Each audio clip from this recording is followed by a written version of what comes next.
que es el equilibrio iónico.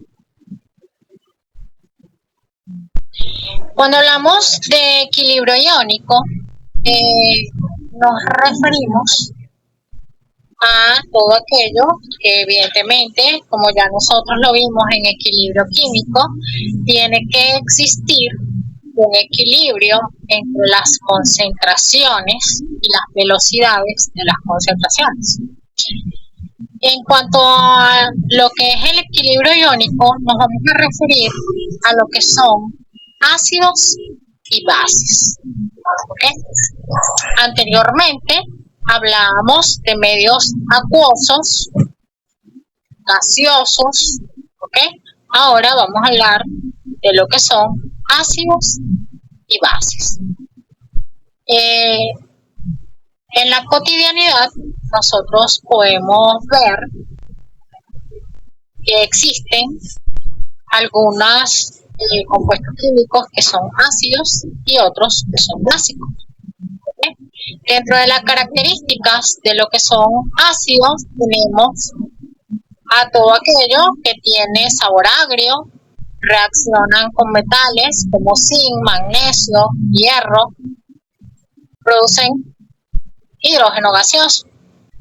Los ácidos son conductores de la electricidad, es decir, a través de electrolitos, y van a colorear de rojo el papel tornasol. El papel tornasol es utilizado en los laboratorios para nosotros poder determinar a través de la coloración de cada uno de ellos si es ácido o si es base.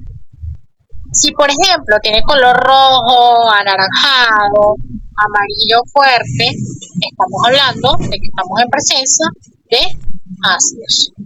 Mientras que para las bases, ellos van a tener un sabor amargo,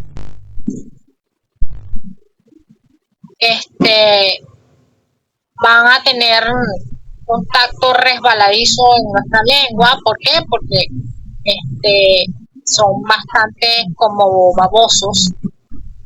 Son conductores de electricidad también a través de electrolitos y van a colorear el papel tornasol de color azul, color verdoso, color más violeta. ¿Okay? Entonces allí vamos a estar en presencia de lo que son bases. Una vez dicho esto, tenemos algunas teorías que logran determinar cuáles son los ácidos, cuáles son las bases y cómo podemos identificarlo. Según la teoría de Arrhenius, él indica que los ácidos son sustancias que se ionizan en agua para formar iones hidrógeno. ¿Okay? Como es el caso del ácido clorhídrico, que en presencia de agua, es decir, en medio acuoso, se disocia en iones hidróneo y iones cloruro.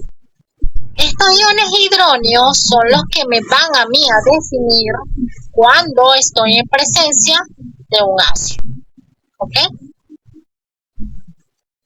Por el contrario, las bases van a ser sustancias que se van a ionizar en agua para formar iones OH-. ¿Ok?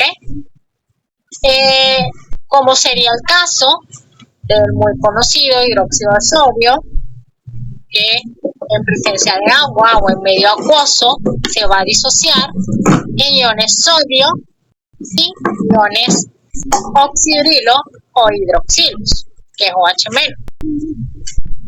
Pero con toda teoría, esta teoría también tiene algunas limitaciones. ¿Cuáles son las limitaciones de esta teoría? Bueno, que solo aplica a disoluciones acuosas, como ya se los he venido diciendo desde el inicio de la clase. No aplica la basicidad del amoníaco en bases de orgánico, ya que no contiene OH-. ¿Ok? Es decir, a pesar de que el amoníaco se disocia para formar iones amónimos, no hay presencia de iones OH, pero el amoníaco sigue siendo una base. ¿Ok? Y no reconoce el papel fundamental del disolvente en los equilibrios ácido-base. Luego tenemos lo que es la teoría de Bronsted-Lowry, en donde un ácido es definido como una sustancia que dona protones. ¿Quiénes son los protones en este caso? H+. Y las bases es una sustancia aceptadora de protones, es decir, ella acepta protones. En un concepto más importante, la teoría de Bronsted-Lowry es el de el par conjugado ácido-base o base-ácido. Por ejemplo, supongamos que yo tengo un ácido HA en presencia de un aceptor, otro compuesto químico, en donde ¿qué va a ocurrir? Este señor va a aceptar este protón del ácido, ¿ok? Y se va a formar este ion que está acá. Pero, ¿qué le va a ocurrir a este señor? Él va a quedar como un anión, porque él es el aceptor, ¿ok? Entonces, en este caso, estaríamos hablando que estas son las pares conjugadas ácido-base.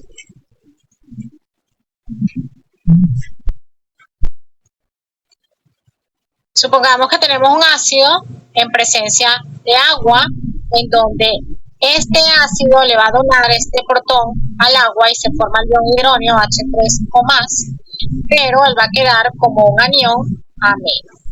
¿Okay? Entonces, la definición de Bronsted también permite clasificar el amoníaco como una base. Entonces, mientras Arrhenius no coloca como una excepción al amoníaco, la teoría de Bronsted-Lowry acepta al amoníaco como una base, justificándolo de la siguiente manera. El amoníaco, en presencia de agua, él acepta un protón del agua para convertirse en ion amonio, pero el agua se convierte en OH- que sería una base. Entonces este señor se convierte en un ácido y este señor se convierte en una base. Estos son algunos de los procesos más importantes en los sistemas químicos y biológicos donde existen reacciones ácido-base en un disolvente acuoso. Bueno, tenemos lo que son rocas volcánicas, tenemos lo que es el vinagre, tenemos lo que son soluciones acuosas, ¿ok?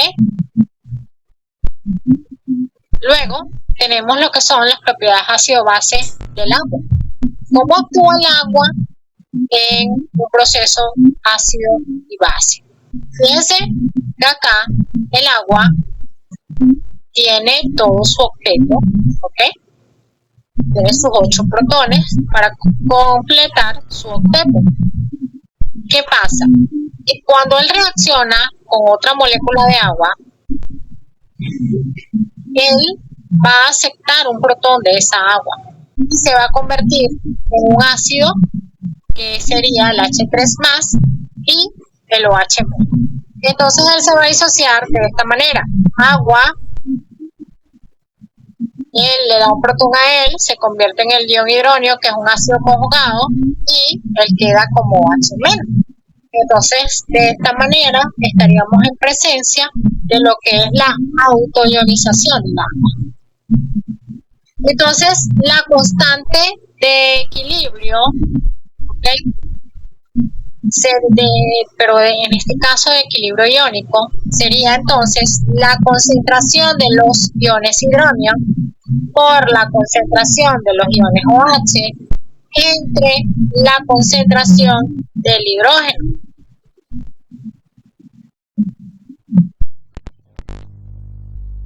Entonces, en este caso, ya tenemos un segundito a ver si así.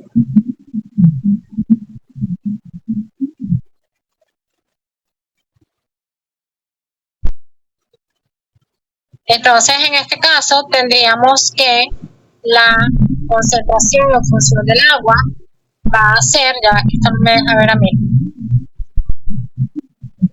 va a ser igual a la concentración acuosa del agua, va a ser igual a la concentración K sub C por la concentración del agua al cuadrado, y esto va a ser igual a la concentración de iones hidróneo por iones OH.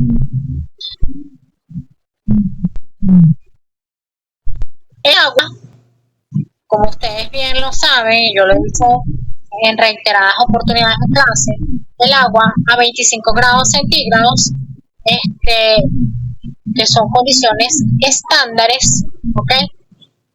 Tenemos iones H+, iones OH-. Entonces, la concentración de los protones, ¿ok?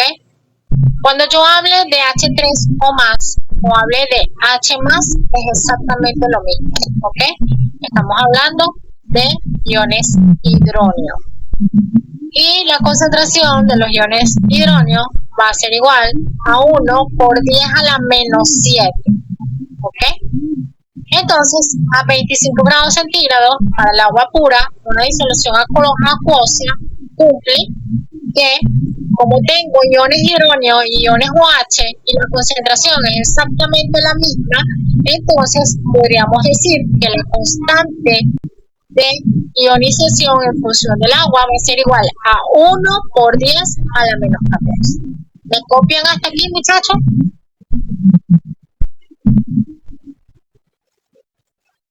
¡Yuhu!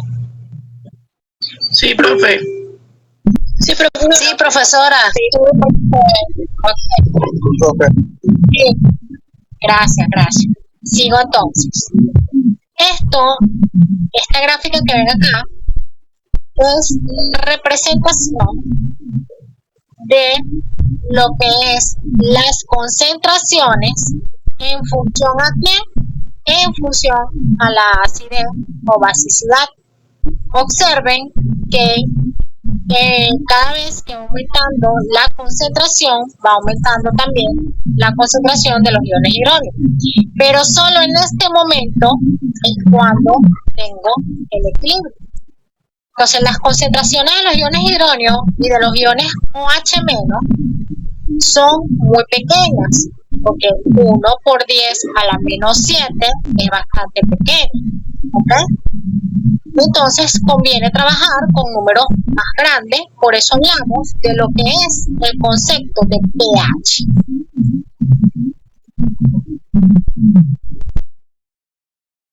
Según Sorensen, él en 1909 introduce el concepto de lo que es el pH, ¿ok? En función al potencial de ionización del hidrógeno. Entonces, él definió que el pH es una manera en cómo yo puedo medir la acidez y la basicidad de un compuesto químico en solución acuosa, ¿ok? Entonces, el pH va a ser igual a menos el logaritmo de la concentración de iones hidrógeno, mientras que el pOH va a ser igual a menos el logaritmo de la concentración de iones OH. Fíjense que cuando hablo de pH tengo iones hidróneo y cuando hablo de pOH tengo iones hidroxilos, ¿ok? OH-. Entonces, yo sé que la constante de equilibrio en función del agua es igual a la concentración de los iones hidróneos, es decir, de los ácidos, por la concentración de los iones OH, es decir, las bases, y esto va a ser igual a 1 por 10 a la menos 14. Entonces, una vez dicho esto, yo puedo decir que el pK, que es la constante, el potencial de ionización en función a la constante de equilibrio del agua, va a ser igual a que el pH más el pOH siempre va a ser igual a 14. Es decir, que cuando yo tenga presencia de pH y pOH, yo sé que eso tiene que ser igual a 14. ¿Ok? Entonces, el pH es una forma de expresar la concentración de iones hidrógeno, es decir, H3 o más. Las disoluciones ácidas y básicas se van a identificar por valores de pH. Si ustedes observan acá, tenemos una escala. Esta escala va a ir de 0 a 14. Entiéndase que 0 es lo más ácido que puede existir. Y lo que esté próximo a 0, en función a eso, va a ser así. Es decir, 0 va a ser más ácido que 1, 1 que 2, 2 que 3, y así sucesivamente. Hasta que lleguemos a un pH 7. Entonces, ese pH 7 va a ser un pH neutro. ¿Okay? Es decir, cuando hablamos de pH ácidos, van a ser menores a 7. Cuando hablemos de pH neutros, va a ser pH igual a 7. Mientras que si tenemos un pH 8, 9, 10, 11, 12, 13 o 14, estaríamos en presencia de un pH básico. ¿Ok? Entendiendo por lo más básico, un pH 14 y lo más próximo a 14 va a seguir siendo un pH básico bueno. Entonces, el pOH es la concentración de los iones hidroxilo o OH-. ¿Okay? Aquí también lo podemos ver de una escala más grande, en donde el pH más ácido está aquí y el menos ácido está aquí, que es el más básico. Pero el 7 es neutro. Entonces, concretamente en el estudio químico, en donde tenemos presencia de ácidos base, se va a definir el pOH como el logaritmo negativo en base 10 de la actividad de los aniones hidroxilo o en términos de concentraciones de ellos.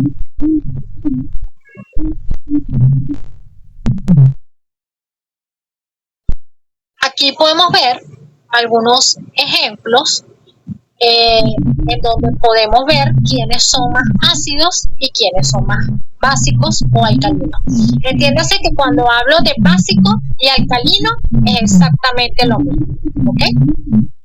Bueno, fíjense que las baterías, bien sean baterías de uso doméstico, baterías de vehículos, baterías de motos, ¿okay? Va a tener un pH bastante ácido y va a ser uno de los más ácidos presentes en la vida diaria. Y tiene un pH igual a 0. Los ácidos gástricos tienen un pH 1, y esto es lógico, porque recuerden que lo que más abunda en el estómago, en el aparato digestivo, son ácidos fuertes, como lo es el ácido clorhídrico.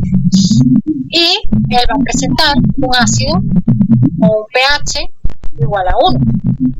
Luego tenemos el caso del limón, en donde el limón también tiene ácido ascórbico y él va a tener un pH igual a 2. En el caso del vinagre o el ácido acético, tiene un pH igual a 3. Los tomates también son bastante ácidos, tienen un pH igual a 4. El café, señores, tiene un pH igual a 5, sigue siendo ácido. La leche, fíjense que se va acercando a lo que es un pH neutro, porque tiene un pH igual a 6. ¿Ok? Estoy acá. El agua pura, el agua de manantial, el agua desmineralizada, va a tener un pH igual a 7. El agua contaminada, esa que está saliendo ahorita por el chorro, olvídense que eso no tiene un pH 7, ¿okay? Porque tiene demasiados minerales y demasiadas impurezas. En el caso de lo que es la albúmina humana, que es la sangre tiene un pH muy cercano a lo que es el pH neutro, tiene un pH 8. ¿Okay? Luego tenemos lo que es la soda, que tiene un pH 9.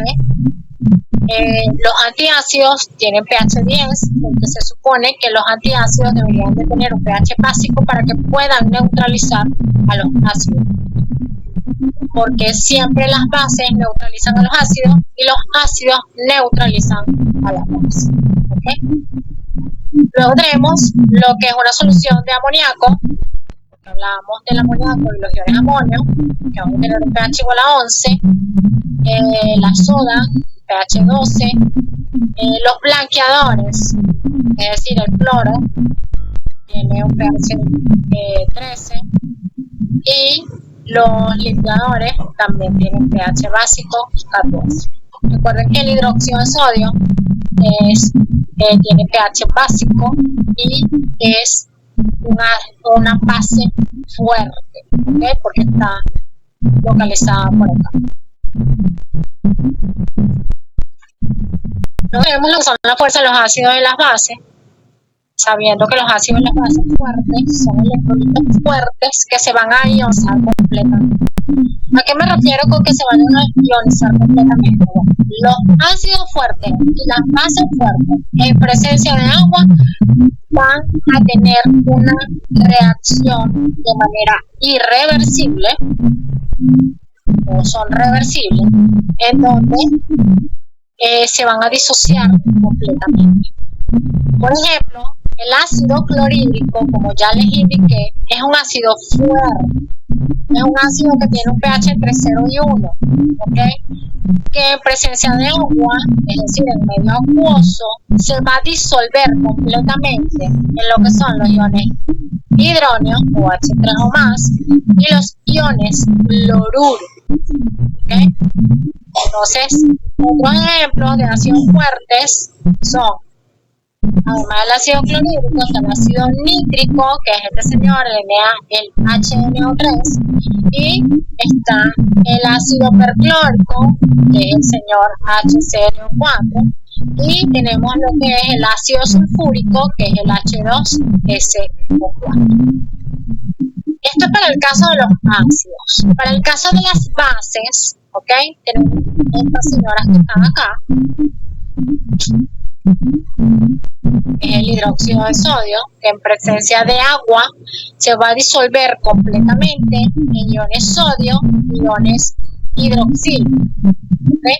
Las bases fuertes son hidróxidos de metales alcalinos, como lo es el hidróxido de sodio, que ya se los mencioné, como es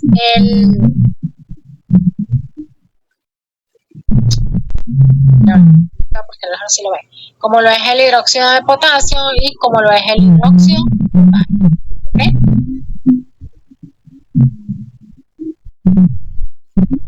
Vamos a hablar entonces, así como existen ácidos y bases fuertes, existen ácidos y bases débiles. ¿Ok?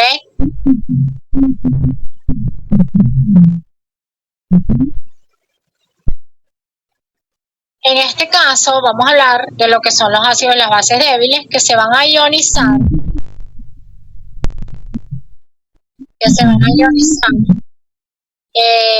en agua parcialmente, es decir, ellas no se van a disociar completamente en agua.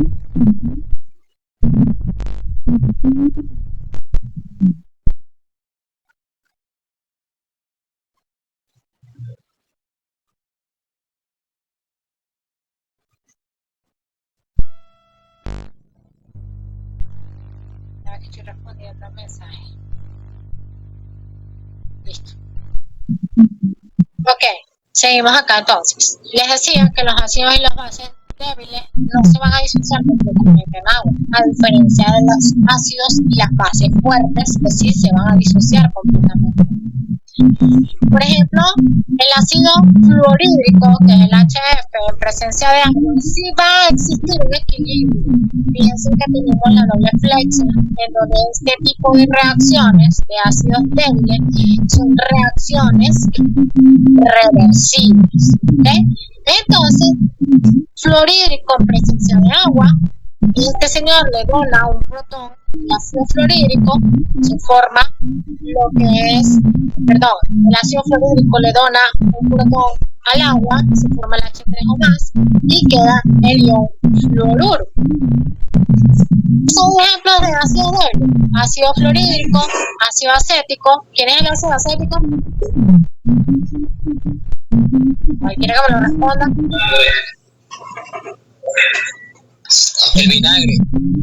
Muy bien, el vinagre. Gracias a tú, ¿verdad? Por la voz.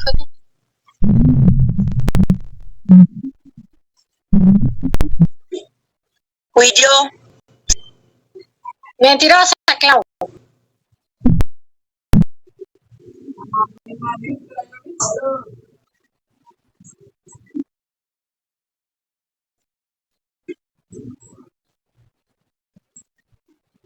Y vas a celebrar la vida por lo menos.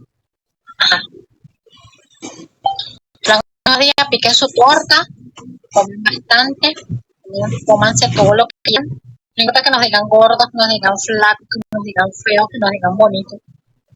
Hay que disfrutar la vida cada segundo que se respira.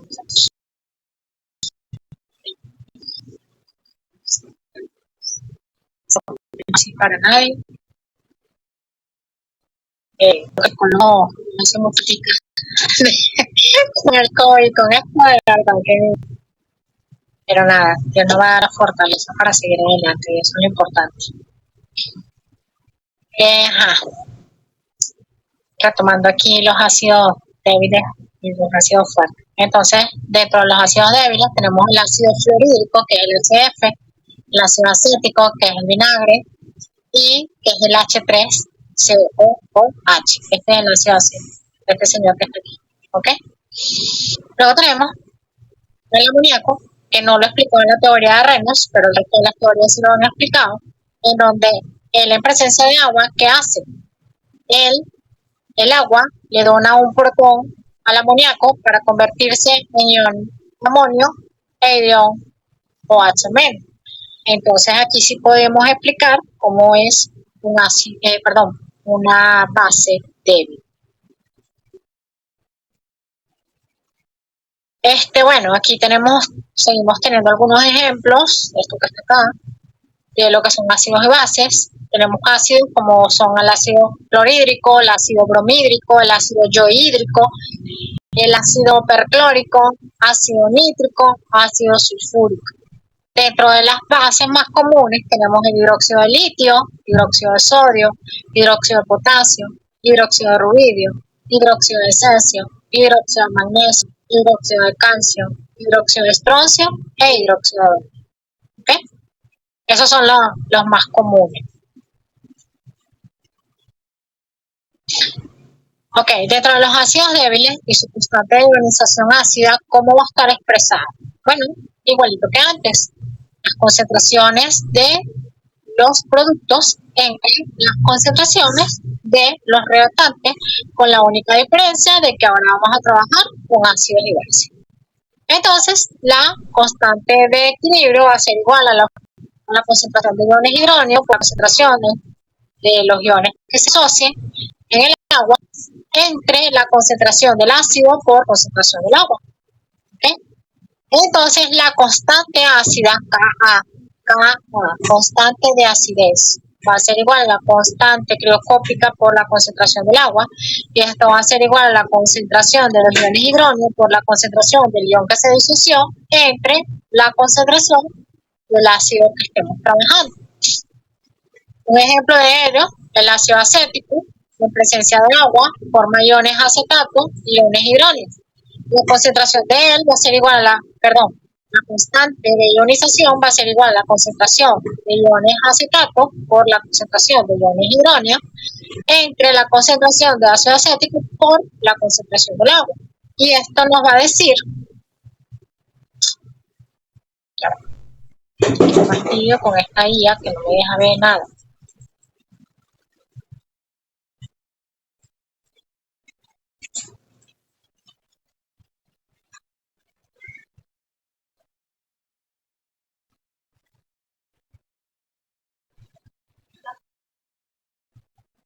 Bueno, fíjense que acá lo podemos ver y esto va a ser igual a 1,8 por 10 a la menos 5, que es la constante de ionización básica. Aquí tenemos otros ejemplos de cuál es el valor de la constante de ionización. Recuerden que K es constante de ionización ácida o básica y este señor es el potencial de ionización. ¿Ok? K, que es la constante ácida, va a indicar la fuerza de un ácido. Por ejemplo, el porcentaje de ionización, yo puedo determinar cuánto fue lo que se me disolvió en agua, tanto de un ácido como de una base. Y eso va a ser igual a la concentración del ácido en el equilibrio entre la concentración final del ácido por 100. Se llama porcentaje de ionización. Es lo que me va a permitir a mí calcular cuánto fue lo que se me pudo disolver de ácido en el equilibrio en relación al ácido o la base en su estado inicial.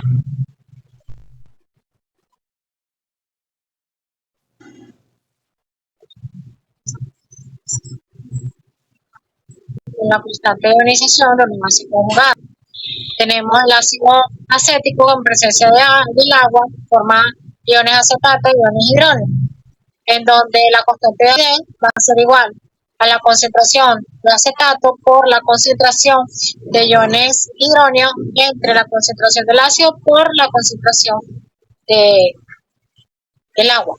Pero aquí no va a entrar el agua. ¿Por qué no va a entrar el agua?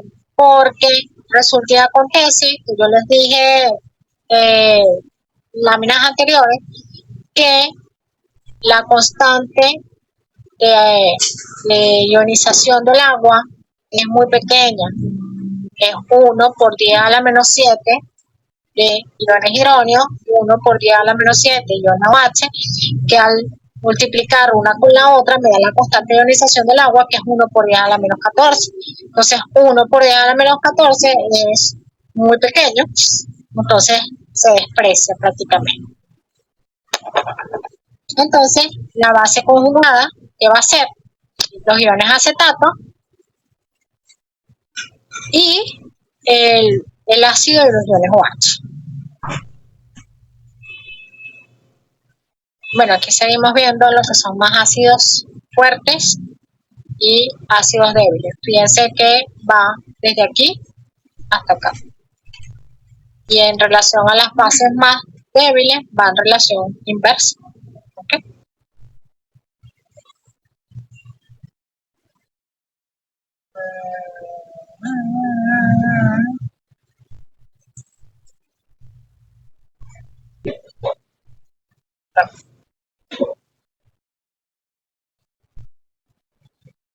Ajá, fíjense muchachos. Esta parte de lo que son sales en disoluciones neutras es lo que va a producir lo que son los buffers, porque los buffers se van a producir a partir de sales. Entonces, las sales que producen las disoluciones básicas, por ejemplo, yo tengo el acetato de sodio, que forma iones acetato e iones sodio. En una relación de hidrólisis tenemos hidrólisis, ¿por qué? Porque está en presencia de agua. ¿Okay? Por eso se llama hidrólisis, porque está en presencia de agua. Como este señor es un ácido débil, entonces el acetato en agua me forma el ácido C, iones OH. ¿Okay? Yo recuerden que es el encargado del pH básico o del pOH.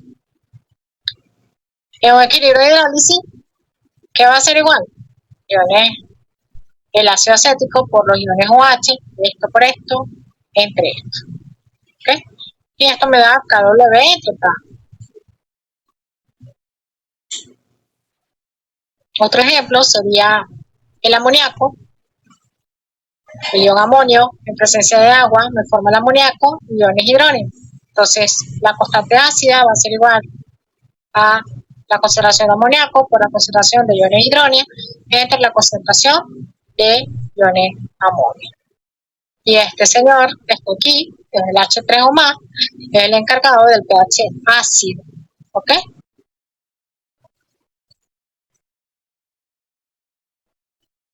Ok. Cuando yo tengo sales que se van a hidrolizar, bien sea en cationes o en aniones, vuelvo a la página anterior, esto que está aquí es un cation, ¿ok?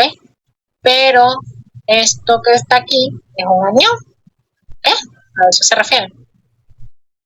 Entonces, en las disoluciones de una sal se derivan de un ácido débil y una base débil, ¿ok? Repito, la disolución de una sal va a derivar un ácido débil y una base débil. Pueden ser ácidos, pueden ser bases o pueden ser compuestos neutros. ¿Cómo yo puedo determinar cómo va a ser la constante de equilibrio en ellos? Equilibrio iónico.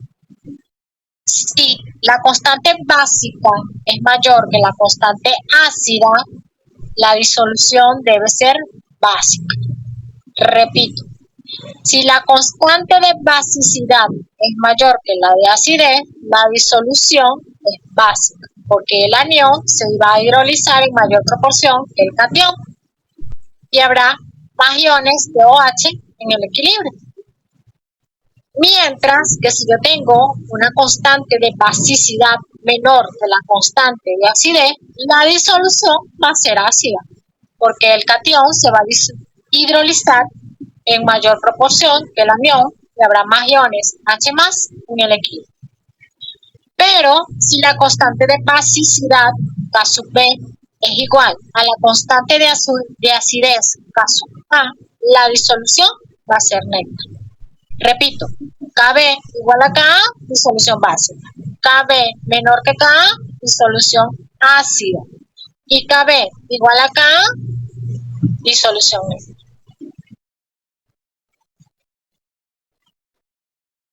Aquí podemos ver algunos ejemplos de cloruro de sodio, de nitrato de potasio, de yoduro de bario, en donde van a tener un pH muy próximo a un pH neutro, que es 7.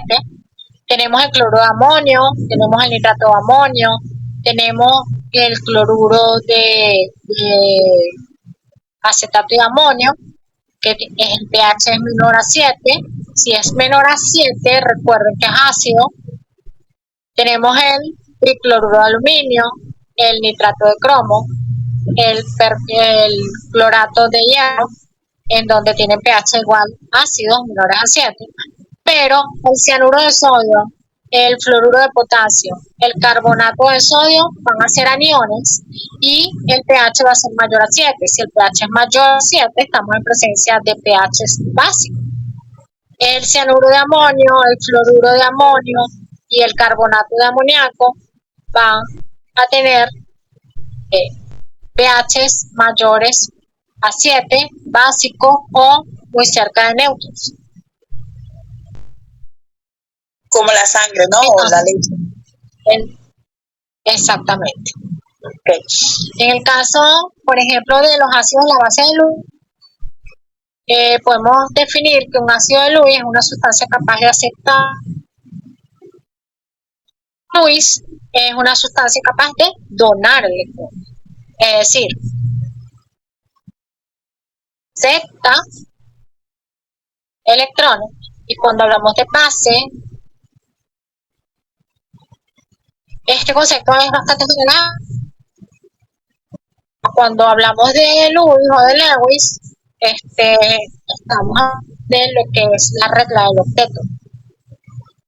Al cumplir la regla del octeto, él tiene que donar o aceptar electrones para cumplir con su regla del octeto. El efecto de ion común es un desplazamiento del equilibrio causado por la adición de un compuesto que tiene en común una sustancia disuelta. Es decir, un ion común es que un compuesto químico en presencia de otro compuesto químico se agreguen o se disocien en el mismo ion. Es un caso especial del principio de Le Chatelier, y la presencia de un ion común suprime la ionización de un ácido débil o una base fuerte. Por ejemplo, tenemos el acetato de sodio que se disocia en iones acetato y iones sodio. En este caso, tenemos el ácido acético que en presencia de agua forma el ion acetato y iones hidrógenos. Fíjense que aquí lo común es el ion acetato. Son compuestos diferentes, o sustancias químicas diferentes. Una es una sal, la otra es un ácido, pero que generan el mismo ion, que es el ion acetato.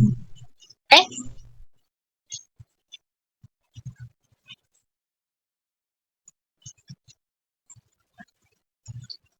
Entonces, yo puedo decir que el pH de una disolución formada por un ácido débil, es decir, un HA, recuerden que un ácido débil no se disocia completamente en agua, por lo tanto es una reacción de equilibrio, mientras que un ácido fuerte o una base fuerte se van a disociar siempre en presencia de agua o en medio acuoso. Siempre se van a disociar. Entonces los ácidos fuertes y las bases fuertes van a hacer reacciones irreversibles, mientras que las bases débiles y los ácidos débiles van a hacer reacciones que van a estar en equilibrio químico, por lo tanto son reacciones reversibles. Entonces, fíjense que acá tenemos la presencia de una sal, aquí tenemos la presencia de un ácido, ¿ok? Que generan la misma, el mismo ion, que sería en este caso el H menos, el A menos, el A menos. Entonces la constante de acidez va a ser igual a la concentración de iones hidrógenos por el ion común entre la concentración del ácido.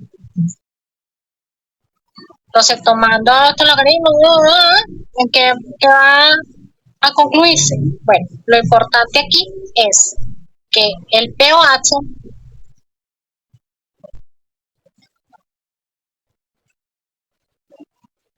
ya va.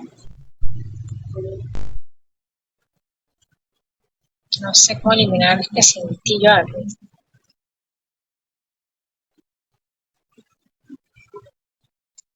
Ajá. Ya va. El pOH va a ser igual al pKb más el logaritmo de la concentración de iones amonio entre la concentración de iones amoníaco. Esto es para el pOH en función a los productos que se generen. O también puedo decir que el pOH es el pKb más el logaritmo del ácido conjugado entre su base. Es exactamente lo mismo. ¿Ok? ¿Quién es el ácido conjugado aquí? El NH4+, que es el ion amonio. ¿Y quién es la base? El amoníaco, que es el NH3. ¿Ok? Entonces, siempre el pH cuando tenga sales, ¿ok? Va a ocurrir, o esta va a ser la fórmula siempre.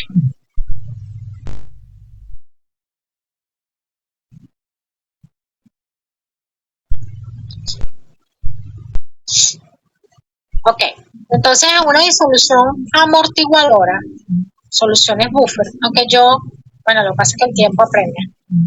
Yo quisiera dejar esto de soluciones buffer como para otra clase, pero estamos en premura.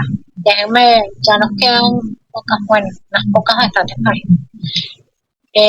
Terminamos esta presentación, a ver si el jueves vemos ejercicio, el lunes estamos presentando y ya listo, salimos de eso. Entonces, ¿qué son disoluciones amortiguadoras? Las disoluciones amortiguadoras también son llamadas disoluciones buffer. Esta señora se llama amortiguadora porque una es capaz de darle estabilidad a la otra y tienen dos puntos de equilibrio. No van a tener un solo punto de equilibrio, van a tener dos puntos de equilibrio. Entonces, en una estabiliza el ácido de la base que tiene una sal conjugada y en la otra termina de estabilizar los ácidos de la base completamente. Entonces, una disolución amortiguadora se llama amortiguadora. Buffer o tapón. Cuando ustedes le hablan de una disolución buffer o amortiguadora o tapón, es exactamente lo mismo. Y ella siempre va a estar formada por un ácido débil y su sal, o por una base débil y su sal. Fíjense que siempre es débil, ¿ok? Ácido débil y su sal, o base débil y su sal. Ambos componentes van a resistir a cambios de pH cuando se agreguen pequeñas cantidades de ácido o de base. ¿Okay? Por ejemplo, si yo tengo un ion acetato en presencia de un ácido y agua, aquí va a haber un primer equilibrio. En el buffer añado ácido y su base conjugada, ¿okay? Luego se me va a formar una base, porque yo necesito equilibrar todos estos pasos.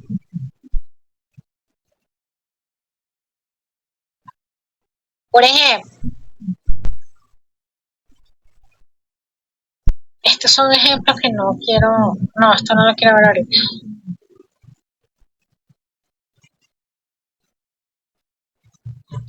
Ok, vamos a hablar de lo que son la volumetría. La volumetría o métodos volumétricos de análisis son medidas de volumen de una disolución de reactivo de concentración conocida necesaria para reaccionar cuantitativamente con el analito. Cuando hablo del analito, la muestra. Las volumetrías permiten calcular concentraciones desconocidas de una sustancia en disolución a partir de un volumen determinado en una disolución de reactivo concentración conocida. Esto parece un trabalengua, pero no lo es. ¿Okay? Fíjense, muchachos, cuando yo hablo de volumetría, yo me refiero a medidas de concentraciones a través de volumen. ¿Ok? Es decir, si yo conozco el volumen de una solución y su concentración, yo puedo hacer una titulación en donde yo pueda determinar la concentración de la base o del ácido. ¿Cómo es esto? Bueno, supongamos que tenemos una bureta. ¿Recuerdan la bureta del laboratorio? La largota que estaba en el soporte. Bueno, esa bureta yo le puedo agregar un determinado volumen, supongamos 25 mililitros, 50 mililitros, en donde le agrego un ácido o una base, porque recuerden que siempre una base se titula con ácido y un ácido se titula con base. ¿Por qué? Porque yo debo llegar a un punto de equilibrio, de neutralidad, en donde el ácido reaccione con la base o la base reaccione con el ácido y yo pueda determinar las concentraciones en el equilibrio.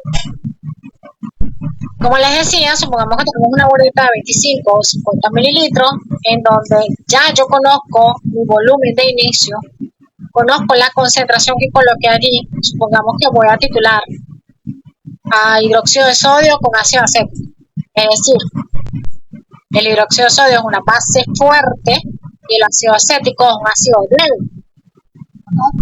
Ya yo conozco la concentración del ácido acético, conozco el volumen del ácido acético, tengo el volumen de mi solución de hidróxido de sodio, pero necesito determinar la concentración. Entonces yo digo que volumen 1 por concentración 1 es igual a volumen 2 por concentración 2. Titulo y en la cantidad de volumen que baje, es decir, de los 25 bajo 10, ya yo sé que son 10 mililitros que están allí presentes en el volumen 1, la concentración 1, determino mi concentración 2 porque ya tengo el volumen 2, porque ya yo sé que de hidróxido de sodio añadí 10 mililitros. Entonces esa es una manera de yo poder determinar la concentración de un ácido o de una base. A eso se llama la volumetría, o por eso se llama volumetría, porque es a través de volúmenes.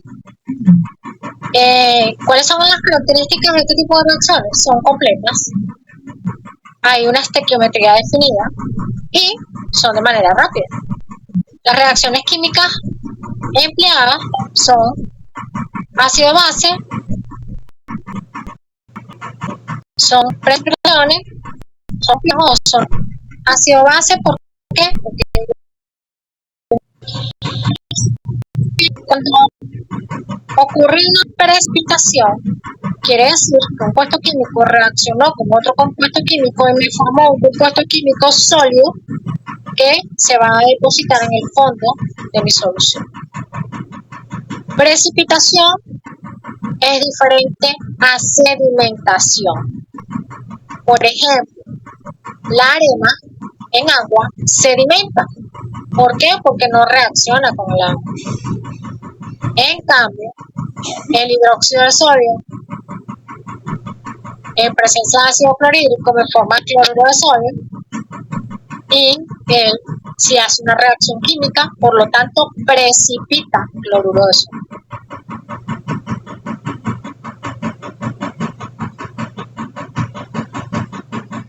Ok. ¿Cuáles son los términos relacionados con volumetría? La valoración, que es un proceso de medida de volumen en una volumetría. La disolución o patrón, que es la disolución reactiva o concentración. Es decir, el patrón es lo que yo conozco, es lo que va en la bureta. Y es el valorante, es con lo que yo voy a valorar o con lo que yo voy a titular mi ácido o mi base, que la tengo misma atrás. Son patrones primarios, es decir, son reactivos empleados para preparar valorantes. Hay patrones también secundarios. Por ejemplo, fíjense que aquí tienen el ejemplo del ácido acético en una disolución de hidróxido de sodio estándar frente a bistalato de potasio. El bistalato de potasio es un indicador. Nosotros por lo general utilizamos el naftaleno. Fíjense que bueno, esto es una bureta, es lo que les he explicado. Este es el soporte, ¿ok? Y esta es la manera como yo le voy dando a esta llave, ¿ok? O esta válvula, la voy bajando el nivel de volumen de la bureta y eso me va a definir a mí qué cantidad de volumen tuve que requerir en este caso, del ácido acético para poder llegar al punto de equilibrio del hidróxido de sodio. En las volumetrías vamos a encontrar lo que son los puntos de equilibrio, que es lo que les conversaba. Cuando existe una titulación, el punto de equilibrio va a ser cuando la coloración, en el caso del indicador, que pudiese ser el naftaleno, pudiese ser azul de metileno, en fin, es un indicador, es un reactivo que me indica visualmente cuando hay un cambio o cuando existe el equilibrio. Entonces, el punto de equilibrio se usa cuando la cantidad de valorante añadido es químicamente equivalente a la cantidad de analito presente. El punto final se alcanza cuando la cantidad de valorante añadido en lugar observable es asociado a la condición de equivalencia. ¿Okay? Entonces, uno lo vamos a ver visualmente a través del indicador y el otro lo vamos a ver a través del instrumento, que en este caso la bureta. Estos son ejemplos, no quiero ver ejemplo ahorita. Las curvas de valoración son las siguientes. Cuando existe el punto de equilibrio, ya no, fíjense que aquí ya no hay cambios. ¿Okay? Y aquí tampoco hay un cambio, porque hay como una rectita. ¿Okay?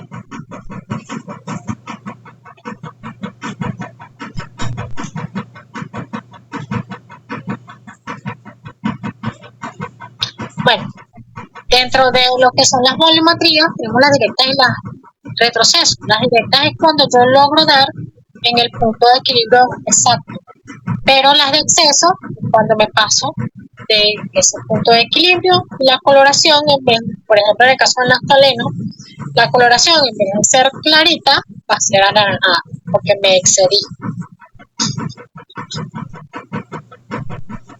Estos son algunos indicadores de ácido base. Fíjense que el indicador no reacciona en ningún momento con mi compuesto químico, solamente me indica cómo cambia.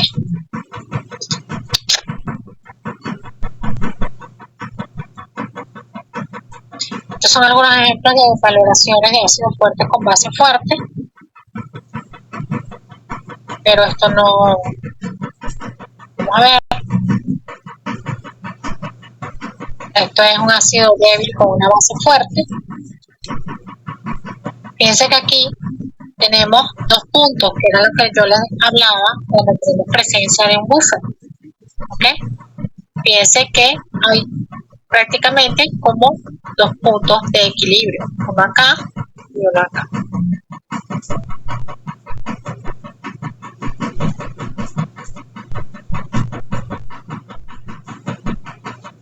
Ya con esto terminamos lo que es